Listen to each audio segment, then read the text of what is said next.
আরেকটা কথা হচ্ছে যে ভারতের লোকজন বাংলাদেশে চাকরি করে ২৬ লক্ষ ভারতীয় বাংলাদেশে এখানে কাজ করতে আসছে। তাদের ব্যাপারটাকে আপনারা কি এরকম এই সরকারে আসার পরে তাদের একটা অডিট পেয়েছেন যে তাদের কত অংশ আসলে নামে কাজ করছে, কত অংশ বেনামে কাজ করছে, তারা টাকা কিভাবে পাঠাচ্ছেন বা তারা কিভাবে টাকা রোজগার করছেন বা কিভাবে চাকরি করছেন, সেই ব্যাপারটা কি একটু দেখা সম্ভব হয়েছে? দেখুন, এটা নিয়ে কিন্তু আমরা এখনো ক্যাম্পেইন যেটা চালানো সেরকম কোনো কিছু আমরা করিনি। তবে আমরা সবসময় জানি যে একটা উল্লেখযোগ্য সংখ্যক, আমি কিন্তু সংখ্যাটা বলতে পারবো না, আমার মনে হয় কেউই এক্সাক্ট সংখ্যাটা বলতে পারবে না, উল্লেখযোগ্য সংখ্যক ভারতীয় এখানে চাকরি করেন এবং তাদের বেশ একটা অংশ কিন্তু আসলে ঠিক প্রপার এমপ্লয়মেন্ট ভিসা নিয়ে অনুমতি নিয়ে এখানে চাকরি করছেন না। কারণ আমি জানি যে এক দুজনের কথা, মানে অন্যান্য দেশে এক দুজনের কথা জানি যে অনেক ফর্মালিটি আছে, সেগুলি করে তারা চাকরি করছেন। অনেকেই ট্যুরিস্ট ভিসা এসে তারপরে যেভাবেই হোক আগে পিছিয়ে করে কাজ করছেন। আর টাকা নিয়ে যাওয়া তো আপনি জানেন যে কোনো সমস্ত পৃথিবীতে এটা কোনো সমস্যা না, হুন্ডি আছে সমস্ত পৃথিবীতেই, হুন্ডির মাধ্যমে তারা টাকা নিয়ে যেতে পারেন, এটা কোনো তেমন কোনো ব্যাপার না। এটা ঘটছে।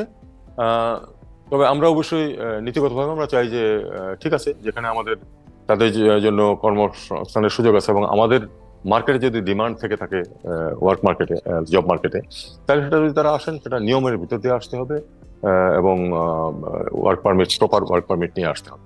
এটা নিয়ে এখনো কোনো ক্যাম্পেইন কিন্তু আমরা শুরু করিনি, তবে এ ধরনের একটা কথা প্রচলিত আছে। আপনারা কি এখনো পরীক্ষা করে মানে দেখছেন না, বা এটা নিয়ে আসলে কোনো মানে আপনি যেটাকে ক্যাম্পেইন বলতেছেন, এটা কোনো একটা ডেস্ক আমার দেখতেছে যে ভারতীয় কতজন এখানে কাজ করছেন বা কেন কাজ করছেন বা তারা বাড়তি সুবিধা নেওয়ার জন্য? কারণ কেউ কেউ বলেছেন যে গত সরকারের সময় ভারতীয় লোকজনকে অবাধে এই কাজ করার সুযোগ দেওয়া হয়েছে, কেউ কেউ বলেছেন যে ভারতীয় লোকজন থাকলে তাদের বিভিন্ন জায়গায় অনুমতি পেতে সুবিধা হয়েছে। আপনাদের প্রায়োরিটিতে কি যারা এখানে চাকরি করছেন তারা, মানে ভারতীয় যারা চাকরি করছেন তাদের ওয়ার্ক পারমিট পরীক্ষা করা, তাদের অন্য বিষয়গুলি পরীক্ষা করা, টাকার পাওয়া, কত টাকা তারা এখানে খরচ করছেন, সেইগুলি কি মানে এই মুহূর্তে?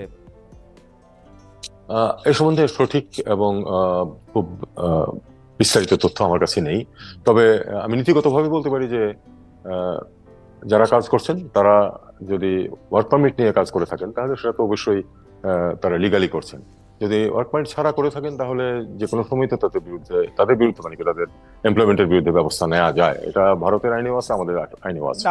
অ্যাম্বাসেডর হোসেন, সরি মানে অ্যাডভাইজার হোসেন, আপনি কি এইটা দেখতেছেন যে ভারত বাংলাদেশের বিপক্ষে বলছে যে তারা চিকিৎসার জন্য ভিসা দিবে না, ভিসা একরকম বন্ধ রেখেছে, বাংলাদেশ থেকে কাজ করতে রোমানিয়া যাবে যেহেতু বাংলাদেশে এমবাসি নাই, ওদের এখানে এমবাসি আছে, সেটার জন্য তারা ভিসা দিচ্ছে না।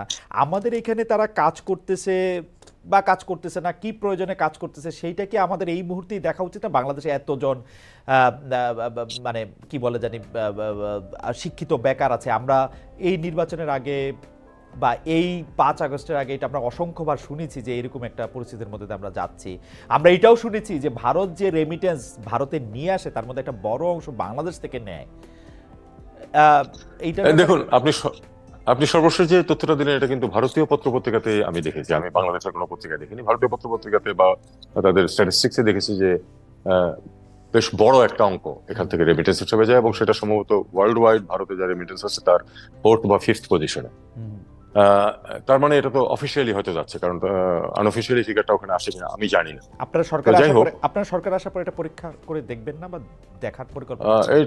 এটা যারা দেখার কথা তারা নিশ্চয়ই দেখছেন, তাদের আরো অনেক কাজ আছে, সেগুলিও তারা করছেন পাশাপাশি। আপনি জানেন যে অর্থনীতির অবস্থা অত্যন্ত নাজুক অবস্থায় আছে এবং সেটা সামাল দেওয়ার জন্য আমরা অত্যন্ত যোগ্য দুজন মানুষকে পেয়েছি, বাংলাদেশ ব্যাংকের গভর্নর এবং আপনার ফাইন্যান্স অ্যাডভাইজার। তারা এগুলি সবই সামাল দেওয়ার চেষ্টা করছেন। আমি আমার তরফ থেকে এটা নিয়ে কোনো কথা বলি না, কারণ প্রত্যেকেরই তো প্রায়োরিটিজ আছে।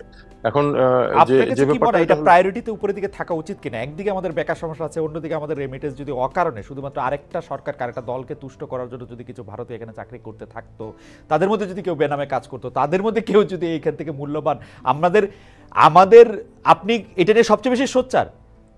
আপনি সবসময় বলেছেন যে আমাদের মধ্যপ্রাচ্যের লোকজন এত কষ্ট করে এখানে টাকা পাঠায়, আমরা যেন তেনভাবে সেই টাকাটার তো একটা করতে পারি না।